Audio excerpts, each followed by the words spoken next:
बिना कंडोम किया sex, Playboy जैसे लग रहे थे। पोर्न स्टार ने ट्रंप को लेकर किए खुलासे। स्टार स्टॉर्मी डेनियल्स और अमेरिका के पूर्व राष्ट्रपति डोनाल्ड ट्रंप के संबंधों को लेकर कई किस्से अमेरिका के सियासी गलियारे में सुनाई देते हैं। ऐसा आरोप है कि साल 2016 में ट्रंप के पोर्न स्टार के साथ संबंध होने की बातें सामने आई थीं और उन्होंने इसे छिपाने के लिए स्टॉर्मी को $1,30,000 का भुगतान किया था। इस मामले में स्टॉर्मी ने अमेरिका की अदालत में गवाही दी है। कोर्ट में मंगलवार को उन्होंने यौन संबंध और पैसे लेने के बारे में विस्तार से बताया। गवाही के दौरान डेनियल्स ने ट्रंप के साथ बिताए अपनी एक शाम के बारे में विस्तार से बताया। उन्होंने कहा कि जब वह बाथरूम गई थी तो उसने अपने टॉयलेटरी बैग को देखा जिसमें ओल्ड स्पाइस और पट प्लस के सामना सोने की चिमटी के साथ पड़ी हुई थीं। आपको बता दें कि ट्रंप ने डेनियल के साथ यौन संबंध बनाने से इनकार किया है। अदालत में डेनियल्स ने कहा कि जब उन्होंने ट्रंप को पहली बार देखा था तो उन्होंने रेशमी या साटन का पायजामा पहना हुआ था, जिसे उन्हें देख उसने प्लेबॉय पत्रिका के संस्थापक ह्यू हेफनर का मजाक उड़ाया। डेनियल्स ने कहा कि उन्होंने ट्रंप से ड्रेस बदलने के लिए कहा। उन्होंने बहुत विनम्रता से इसे स्वीकार कर लिया। डेनियल्स ने कहा कि ट्रंप ने उनसे पोर्न इंडस्ट्री के बारे में पूछताछ की और उनसे पूछा कि क्या उनका टेस्ट किया गया है। डेनियल्स ने यह भी कहा कि ट्रंप की पत्नी मेलानिया के बारे में बहुत संक्षिप्त चर्चा हुई। ट्रंप ने डेनियल्स को बताया था कि वह और उनकी पत्नी अलग अलग कमरों में सोते हैं।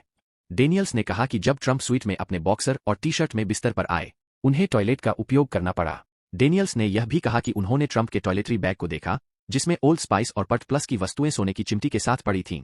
डेनियल्स ने कहा कि वह उस समय शांत थीं और ट्रंप की मौजूदगी से उन्हें विशेष खतरा महसूस नहीं हुआ।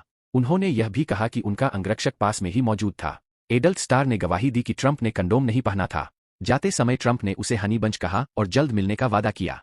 डेनियल्स ने कहा, मेरे लिए मेरे जूते निकालना वाकई मुश्किल था क्योंकि मेरे हाथ बहुत जोर से कांप रहे थे। उन्होंने कहा कि उन्होंने ट्रंप से कहा कि वह बस जाना चाहती है। 2011 में ट्रंप के साथ उनकी आखिरी मुलाकात हुई थी। डेनियल्स ने कहा कि उन्हें अपने एजेंट से पता चला कि ट्रंप के साथ उनकी मुलाकात की कहानी एक पत्रिका में छपी थी।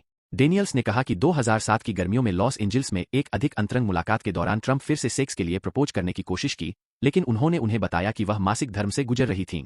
इससे पहले अमेरिकी राष्ट्रपति डोनाल्ड ट्रंप की सलाहकार रही होप हिक्स ने उनके मुकदमे में गवाह के तौर पर पेश हुईं। व्हाइट हाउस संचार निदेशक के रूप में कार्य कर चुकी हिक्स इस मामले में गवाही देने वाली ट्रंप की पहली करीबी सलाहकार है।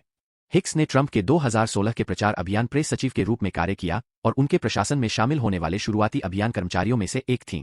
अभियोजकों का कहना है कि 2016 के चुनाव से कुछ हफ्ते पहले कुख्यात एक्सेस हॉलीवुड टेप लीक होने के बाद हिक्स ने उनके वैवाहिक बेवफाई के आरोपों को प्रेस से दूर रखने के एक प्रयास के दौरान ट्रंप से फोन पर बात की थी। 2005 के टेप में ट्रंप ने महिलाओं को उनकी अनुमति के बिना अनुचित तरीके से का दावा किया था।